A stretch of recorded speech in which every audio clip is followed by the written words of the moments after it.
Assalamualaikum warahmatullahi wabarakatuh. Saya Iis Suryati sebagai pengajar kimia kelas 11 MIPA SMA Negeri 1 Cihaur Beuti Ciamis. Pada kesempatan ini saya akan menjelaskan tentang kesetimbangan kimia. Perhatikan gambar berikut. Apa fungsi ragi dalam pembuatan tape?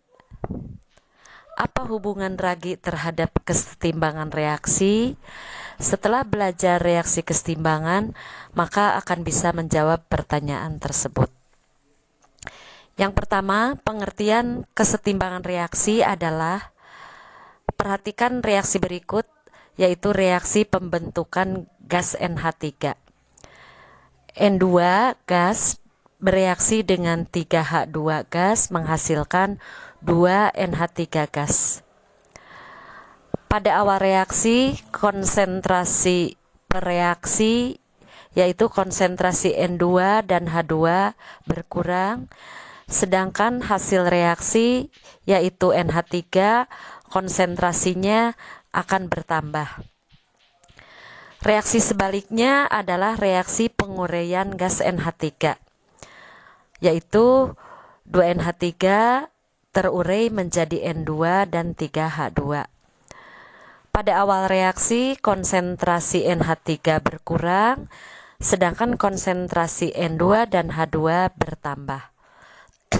Pada suatu saat, pembentukan NH3 dan penguraian NH3 memiliki laju yang sama sehingga tercapai kesetimbangan. Reaksi pembentukan gas NH3 dan penguraian gas NH3, persamaan reaksi kesetimbangan NH3 bisa ditulis di dalam satu persamaan reaksi, hanya tanda panahnya 2 bolak-balik. Reaksi tersebut dikatakan setimbang jika laju ke arah kanan dan laju ke arah kiri sama. Yang kedua, kesetimbangan dalam kehidupan sehari-hari, contoh dalam proses pernapasan. Oksigen di udara diikat menjadi HbO2 pada paru-paru. Contoh yang lain, misalnya lapisan email gigi mengandung senyawa kalsium hidroksiapatit. Contoh yang lainnya, perubahan wujud air pada proses pemanasan air dalam wadah tertutup. Yang ketiga, penulisan tetapan kesetimbangan atau lambang tetapan kesetimbangan. Bisa KC, ada juga KP. KC adalah tetapan kesetimbangan berdasarkan konsentrasi, sedangkan KP tetapan kesetimbangan berdasarkan tekanan. Tetapan kesetimbangan KC merupakan pernyataan matematis dari hukum aksi massa.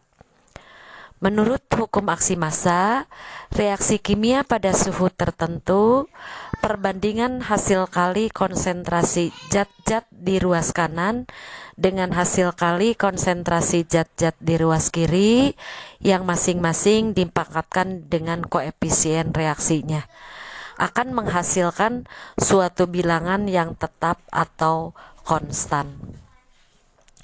Penentuan tetapan kesetimbangan bergantung pada jenis reaksinya, yaitu ada kesetimbangan homogen dan ada kesetimbangan heterogen. Nilai KC untuk kesetimbangan homogen, reaksi kesetimbangan homogen terjadi jika fase dari zat-zat yang bereaksi dengan zat-zat hasil reaksi sama, yaitu gas atau larutan. Nilai KC untuk kesetimbangan heterogen, keberadaan zat pada keadaan setimbang.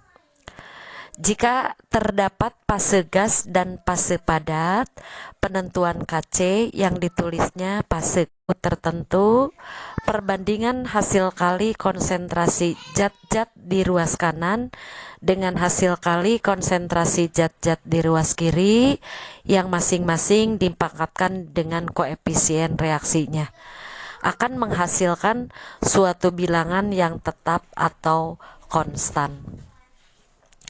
Penentuan tetapan kesetimbangan bergantung pada jenis reaksinya, yaitu ada kesetimbangan homogen dan ada kesetimbangan heterogen.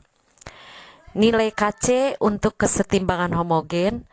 Reaksi kesetimbangan homogen terjadi jika fase dari zat-zat yang bereaksi dengan zat-zat hasil reaksi sama, yaitu gas atau larutan. Nilai Kc untuk kesetimbangan heterogen. Keberadaan zat pada keadaan setimbang. Jika terdapat fase gas dan fase padat, penentuan Kc yang ditulisnya fase gas. Jika terdapat fase gas dan fase cair, penentuan Kc yang ditulis adalah fase gasnya saja. Jika terdapat larutan dan fase padat, maka penentuan Kc yang dituliskan adalah larutan. Jika terdapat fase gas, fase cair, dan fase padat, maka yang dituliskan ke dalam penentuan Kc adalah fase gas.